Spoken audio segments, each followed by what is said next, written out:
గుజరాత్లో విమానం కుప్పకూలింది. అహ్మదాబాద్ ఎయిర్పోర్ట్ దగ్గరలో ఫ్లైట్ క్లాష్ అయింది. ఘటనా స్థలంలో భారీగా పొగ వ్యాపించింది. నల్లటి పొగ పరిసర ప్రాంతాలను కమ్మేసింది.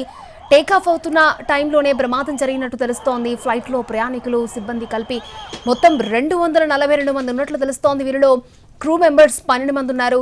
అహ్మదాబాద్ నుంచి లండన్కి బయలుదేరుతూ ఉండగా ఎయిర్ ఇండియా ఫ్లైట్ ప్రమాదానికి గురైంది. 7 ఫైర్ ఇంజన్ల సహాయంతో మంటలను అదుపు చేసేందుకు ప్రయత్నిస్తున్నారు. 625 అడుగుల ఎత్తు నుంచి ఫ్లైట్ కింద పడిపోయినట్లు తెలుస్తోంది. కేంద్ర హోంమంత్రి అమిత్ షా ఇప్పటికే గుజరాత్ సీఎంతో ప్రమాదంపై మాట్లాడి వివరాలు తెలుసుకున్నారు. 90 మంది ఎన్డీఆర్ఎఫ్ సిబ్బంది హుటాహుటిన ఘటనా స్థలానికి బయలుదేరారు.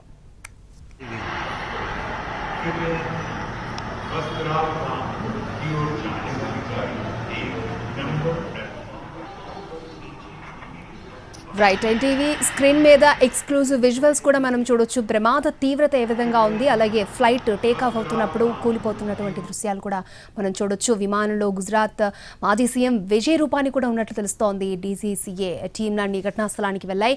23వ రన్వే నుంచి విమానం టేకాఫ్ అయిందని ఎయిర్పోర్ట్ వర్గాలు తెలుపుతున్నాయి. రైట్, పూర్తి డీటెయిల్స్ మా ప్రతినిధి రాజు మనకి లైవ్ లో అందించడానికి సిద్ధంగా ఉన్నారు. రాజు.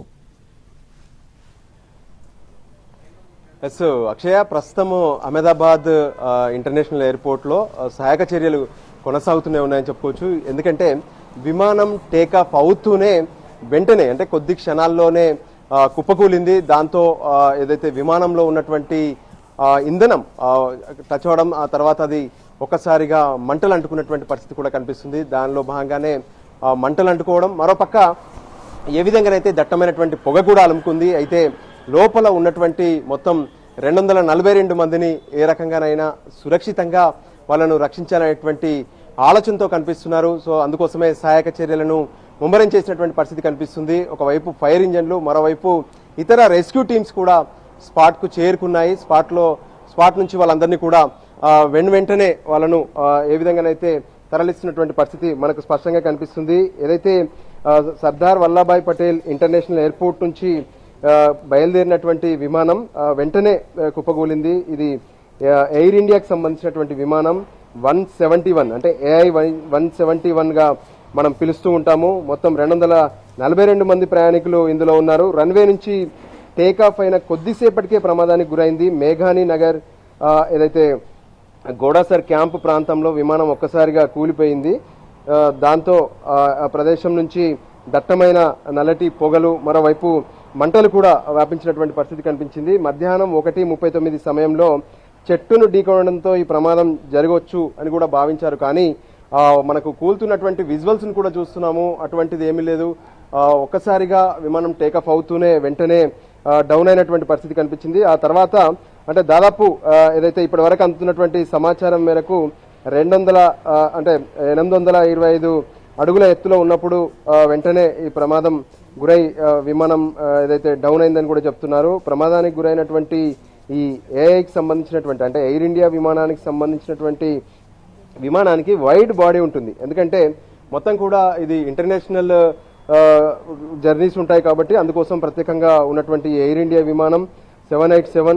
సో దీన్ని డ్రీమ్ లైనర్ అంటారు. దీనిలో మొత్తం 300 మంది వరకు ప్రయాణించవచ్చు. సో ఈ పరిస్థితుల్లో ఇప్పటి వరకు ఏ విధంగానైతే 242 మందిలో మొత్తం కూడా అంటే 230 మంది ప్రయాణికులు ఉంటే, మరోపక్క 12 మందిలో 2 పైలట్స్, మిగతా 10 మంది మొత్తం కూడా సిబ్బంది ఏదైతే ఫ్లైట్కి సంబంధించినటువంటి ఎయిర్ హోస్టెసెస్, దాంతోపాటు ఇతర సిబ్బంది కూడా ఉంటారు. ఎందుకంటే ఇంటర్నేషనల్ జర్నీలో భాగంగా ఇంటర్నేషనల్ సర్వీస్లో ఇప్పుడు ఈ ఎయిర్ ఇండియా విమానం ఉంది కాబట్టి సో ఆ క్రమంలోనే జరిగినటువంటి ఈ ప్రమాదం. సో ప్రమాదంలో ఉన్నటువంటి వాళ్ళకి సంబంధించి ఇంకా పూర్తి సమాచారం అంటే ఎలా ఉంది ఏంటి అనేది మాత్రం అధికారికంగా ప్రభుత్వం నుంచి మాత్రం ఎటువంటి ప్రకటన రాలేదు. కానీ ప్రధానమంత్రి నరేంద్ర మోడీతో పాటు కేంద్ర హోంశాఖ మంత్రి అమిత్ షా అక్కడ ఉన్నటువంటి అంటే గుజరాత్ ముఖ్యమంత్రితో ఇప్పటికే మాట్లాడారు. వెంటనే ఏదైతే సహాయక చర్యలకు సంబంధించి కావచ్చు, అంతేకాదు మిగతా ఏవైనా సాయం కావాలంటే వెంటనే కేంద్రం అందించేందుకు సిద్ధంగా ఉందనే విషయాన్ని కూడా వాళ్ళు స్పష్టం చేశారు. మరోపక్క ఏదైతే కేంద్ర మంత్రి అంటే సివిల్ ఏవియేషన్ మంత్రిగా ఉన్నటువంటి రామ్మోహన్ నాయుడు వెంటనే ఇప్పుడు గుజరాత్ అహ్మదాబాద్కు బయలుదేరి వెళ్లారు. సో అక్కడ సహాయక చర్యలను ఆయన స్వయంగా పర్యవేక్షించే అవకాశం కనిపిస్తుంది. మరోపక్క ఎయిర్పోర్ట్ ను మాత్రం ప్రస్తుతానికి మొత్తం క్లోజ్ చేశారు. అక్కడ ఎటువంటి సర్వీసెస్ ఉండవనేది మనకు ప్రస్తుతానికైతే స్పష్టంగా తెలుస్తుంది. మరోపక్క మాజీ ముఖ్యమంత్రి, గుజరాత్ మాజీ ముఖ్యమంత్రి విజయ్ రూపానీ కూడా ఇందులో ఉన్నారని చెప్తున్నారు. సో ఎవరి పరిస్థితి ఎలా ఉంది ఏంది అనే విషయంలో మాత్రం ఇప్పటి వరకు అధికారికమైనటువంటి ప్రకటన మాత్రం రావడం లేదు. సో దానికి సంబంధించి కూడా ప్రతి ఒక్కరు ఎదురు చూస్తున్నారు. వాస్తవానికి ఎప్పుడైతే విమానం టేకాఫ్ అవుతుందో ఆ క్షణంలో విమానంలో ఉన్నటువంటి ఎవరైతే ప్యాసింజర్స్ ఉన్నారో మొత్తం 230 మందికి సంబంధించినటువంటి బంధువులందరూ కూడా ఎయిర్పోర్ట్లోనే ఉన్నారు. సో వాళ్ళందరూ ఇంకా వెనుదిరగలేదు. అదే సమయంలో ఎప్పుడైతే టేకాఫ్ అయిందో టేకాఫ్ అవుతూనే కొద్దిసేపటికే విమానం కుప్పకూలడం, ఆ తర్వాత జరిగినటువంటి పరిస్థితి మనకు స్పష్టంగా కనిపిస్తుంది. సో ఇప్పటి వరకు ఏటీసీ కావచ్చు, దానికి సంబంధించినటువంటి వివరాలు కావచ్చు, అక్కడ ఉన్నటువంటి పరిస్థితులకు సంబంధించి ఎప్పటికప్పుడు సమాచారాన్ని సేకరించే ప్రయత్నం అయితే చేస్తూనే ఉన్నారు.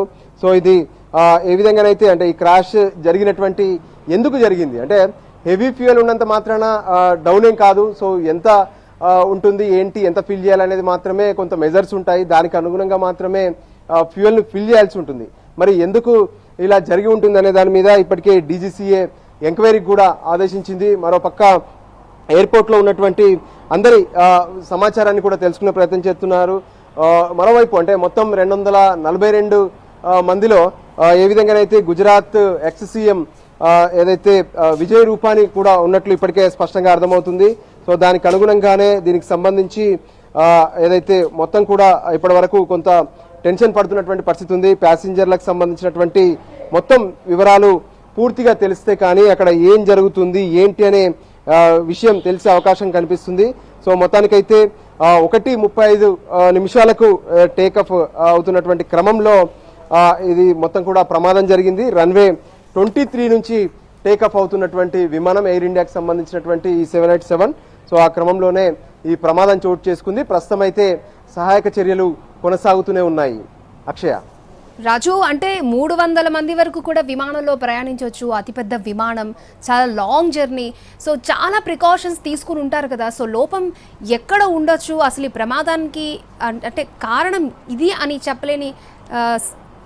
చెప్పలేని సిచ్యువేషన్. అంటే ప్రాథమికంగా ఇలా జరిగి ఉండొచ్చు అని ఏమైనా రీజన్స్ తెలిసాయా? ప్రస్తుతానికి ఇప్పటి వరకు కొంతమంది ఎవరైతే ఈ విమానయానానికి సంబంధించినటువంటి ఎక్స్పర్ట్స్ వాళ్ళు చెప్తున్నటువంటి వివరాల ప్రకారం ఏదైతే కొంత ఫ్యూయల్ ఎక్కువగా లోడ్ చేయడం వల్ల కూడా ఇప్పటికే తెలుసుకునే ప్రయత్నాలు అయితే చేస్తున్నారు. సో దానికి అనుగుణంగానే ఎందుకు జరిగింది ఏంటి అనే దానిపైన ఇప్పటికే విచారణ జరుగుతుంది. ఖచ్చితంగా అది ఏటీసీ నుంచి కావచ్చు, మరోవైపు ఫ్లైట్ నుంచి, కాక్పిట్ నుంచి పూర్తి స్థాయి సమాచారాన్ని సేకరిస్తారు. కానీ ప్రస్తుతం అయితే వెంటనే విమానంలో ఉన్నటువంటి ప్రతి ఒక్కరిని కూడా సురక్షితంగా ఆసుపత్రులకు తరలించాలి. వాళ్ళ పరిస్థితి ఎలా ఉంది, ఆ పొగ మొత్తం ప్రస్తుతం అయితే బయట కనిపిస్తుంది. నిజంగా అది ఫ్లైట్లోకి గనక వెళ్ళిందా, ఫ్లైట్లో ఉంటే పరిస్థితి ఏంటి అనేది. ఎందుకంటే ఫ్లైట్లో గనక ఆ పొగ వెళ్తే ఆక్సిజన్ అందడానికి వీలుండదు. సో ఆక్సిజన్ అందకపోతే ప్రతి ఒక్కరి పరిస్థితి విషమంగా మారే అవకాశం కూడా కనిపిస్తుంది. సో దానికి అనుగుణంగానే వెంటనే అక్కడ ఉన్నటువంటి వాళ్ళందరినీ కూడా రక్షించే ప్రయత్నాలు కొనసాగుతూనే ఉన్నాయి. అక్షయ, అలాగే రాజు, అంటే జనావాసాల మధ్య కూలిపోయినట్టు తెలుస్తోంది విమానం. సో అక్కడ సిచ్యువేషన్ ఏంటి అంటారు? సో అంటే ఇప్పటి వరకు అందుతున్నటువంటి సమాచారం ఎప్పుడైతే విమానం అంటే రన్వే పైన ఏ విధంగానంటే టేకఫ్ అయిందో, టేకఫ్ అవుతూనే ఎయిర్పోర్ట్కి సంబంధించినటువంటి బార్డర్ క్రాస్ చేస్తున్నటువంటి క్రమంలో ఇది ప్రమాదం జరిగింది. సో అక్కడ ఉన్నటువంటి జనావాసాల మధ్యలోనే ఇది జరిగిందనేది స్పష్టంగా తెలుస్తుంది. కానీ ఆ క్రమంలో ఇప్పటి వరకు అక్కడ ఉన్నటువంటి స్థానికులకు సంబంధించినటువంటి కూడా కొంత అంటే ఇల్లు కానీ లేదంటే ఇతర కొంత డ్యామేజ్ అయి ఉండొచ్చు. కానీ ముందుగా ఏదైతే ఫ్లైట్లో ఉన్నటువంటి అంటే ఎక్కువ సంఖ్యలో ఉన్నారు. హెలికాప్టర్ అంటే ఒకరు లేదా నలుగురు ఉంటారు. కానీ ఈ క్రమంలో ఫ్లైట్లో మొత్తం 242 మంది ఉన్నారు. సో ఆ 242 మందికి సంబంధించి ఎలా ఉంది పరిస్థితి ఏంటి అనేది మాత్రం ఇంకా పూర్తి సమాచారం అధికారికంగా ప్రకటించాల్సినటువంటి అవసరం ఉంది. కొంతమందిని అయితే ఇప్పటికే ఆసుపత్రులకు తరలిస్తున్నటువంటి విజువల్స్ కూడా మనం చూస్తూనే ఉన్నాము. సో ఈ క్రమంలో మిగతా అందరూ కూడా సేఫ్ గా ఉన్నారా, లేదంటే ఎవరికైనా ఏదైనా ప్రమాదం జరిగింది అనేది మాత్రం అక్కడ ఉన్నటువంటి వాళ్ళ బంధువులందరూ కూడా టెన్షన్ పడుతున్నటువంటి పరిస్థితి స్పష్టంగా కనిపిస్తుంది. సహాయక చర్యలు మాత్రం ఇంకా కొనసాగుతూనే ఉన్నాయి. అక్షయ, ఓకే రాజు.